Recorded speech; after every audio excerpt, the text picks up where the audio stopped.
Okay, so I just recorded like 30 seconds of this video and I didn't know it was recording. So I'm just going to jump into it, do a quick intro. Hey, I finished my AI art I finished my AI art article, right? It was a really good article. If I do say so myself. The genuine trend is that the AI is basically poses as AI poses a threat to young artists because if they use it too much, then it's like it builds a crutch on that the AI. However, this is where it becomes interesting because the teacher had a different opinion from the students, and the teacher was actually more open towards AI. Like she believed that it was bad, and not that it was bad, but it would be bad to be used as a crutch, but as a helper, it can actually be very helpful as an idea generator. And then the ban, because AP banned AI, or you can read all of this in the article, which I will probably link in a future video when it gets published. Anyways, AP banned the use of AI in any stage of the creative process. So then the teacher was like, banning something outright isn't the right answer. It's basically putting a band-aid on a larger issue. Whereas the students were more so fine with the ban. I actually thought it was good. Interestingly enough, IB doesn't really have a ban and kind of says that's not the way to deal with innovation. So I guess I don't know if it's a jab at AP, but it's interesting. But that's not what I want to talk about today. If you're interested in that, you can read the article I have and it will be published soon. Okay. What I want to talk about, there was an idea proposed by one of the students in the article where they were like, maybe students, the way you could do it is that students give the AI their art pieces and the AI can only work off of that. They got me thinking about like, imagine if schools had personal GPTs, like not GPTs, just personal AI. So like you know how you get like a laptop or or an iPad, right? Imagine if schools each like when you got that device, because a lot of schools these days in America at least are giving, well, in more privileged communities are giving a lot of schools these days are giving devices, and there's a huge gosh, I can't speak. There's a huge push to modernize the devices we use in our schools. So imagine a future where with those devices you got a personal AI, and with the AI, the idea is like the AI will grow with you, right?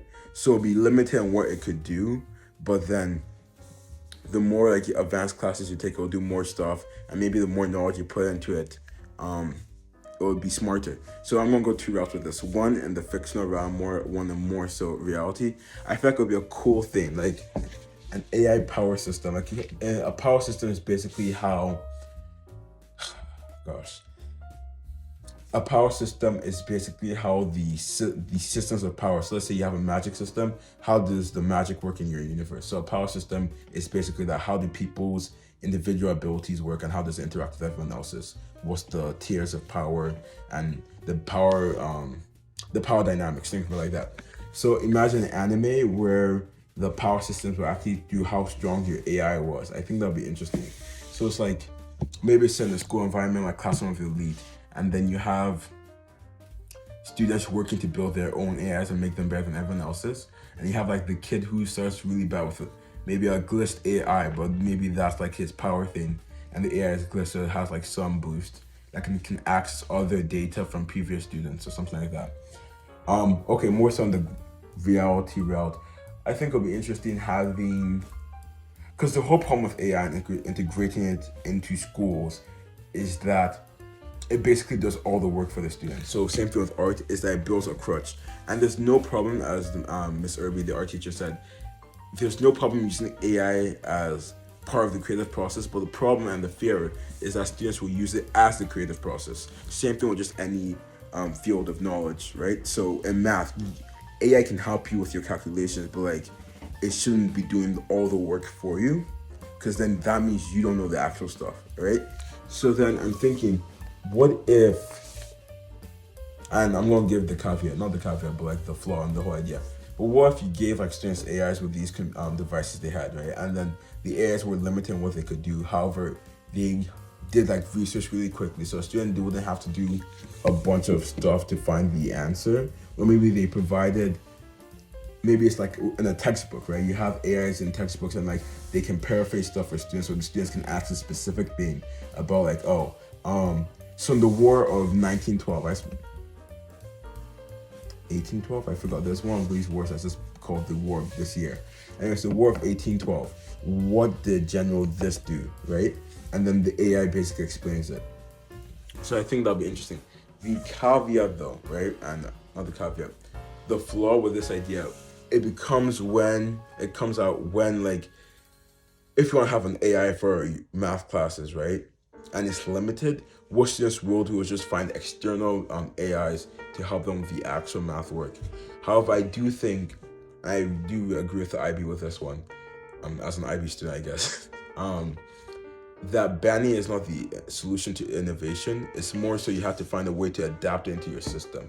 And you don't have to adapt, you don't have to integrate everything that comes out into your system. But AI is one of those things where it's like, it's the next phone. I kind of wrote this for a French essay, but let me explain this. Putting your head in the ground and ignoring AI is not going to be a solution, because kids are using AI, right, for their work. So there has to be a way to regulate it. I think if you give them a reasonable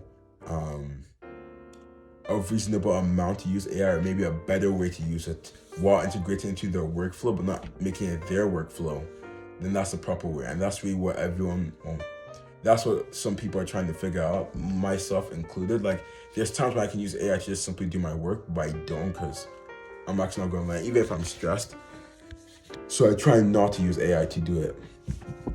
But then what I would do is, like, if it's something like really, really simple, and it's like, oh, okay, like for example with the coding thing, right? Remember, if you watched the video, there was these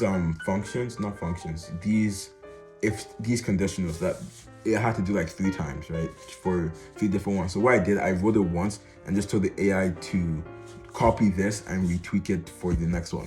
So that's like simple stuff that doesn't really matter. It's just more so you get like this simple task done for AIs for the code or the assignment. But yeah, that is I cannot speak. Let me go get a glass of water.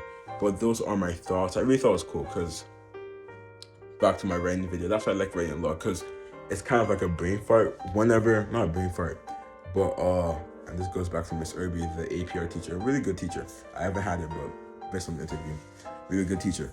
She explained this thing of how creativity works as this web, and it starts off somewhere and just keeps on extending in different ways. So I feel like this article gave me this new idea for these mini AIs, or maybe even a fictional story, right? I do think it does hold merit to our future. Like, it's a valid outlook for how the future might turn out. Because even with like GPT stores, ChatGPT basically has the store, like the App Store, we can go get GPTs that are tailored towards specific tasks, maybe image generation or data handling, right? So GPT stores, those already like AIs becoming tailored to specific tasks. So now the approach in the future might be to tailor towards specific people or maybe specific classes. I do like the idea of the AI in the textbook though, because the downside, it helps students like understand stuff better. The downside is that it reduces their critical thinking skills, and it's a hit or miss. Not hit or miss. It's like give and take. You know, what do you value more? Like, here's the thing, right? There's an argument. Gosh, I hate like trying to format these stuff live for the most part, but a large part of school is not necessarily the content itself, but more so building your skills, right? So some people argue, oh, why do you have to learn this in math? And what teachers and many students argue is that it's not really about the content, it's about like your ability to learn stuff, right? You can learn these complex ideas. So then if we're taking that approach, then the AI being able to like just give you the answer wouldn't really be helpful, because you're not gaining those critical thinking skills. However, right, if you take it from a different approach, and like this is more so higher levels of education, where the content becomes more important, I would say, right? Then what you really want the kids to get, because they already have those skills, you want the kids to be able to get that understanding. So yeah, I think it's a give and take, and it depends on the level of education. I will say though, for classes like chemistry textbooks, if an AI could be integrated like into stuff like cognitive made by IB students, I'm just spitting random facts. if an AI could be integrated into like a IB chemistry cognitive thing, right? Then kids will be able to understand stuff kids will be able to understand stuff easier, because I know that a lot of kids, myself included, sometimes a textbook phrases stuff in a weird way and you struggle with like understanding it. So if you can have an AI rephrase it or like integrate into that system, it will be really helpful. Okay, those are just my ideas. Have a great day.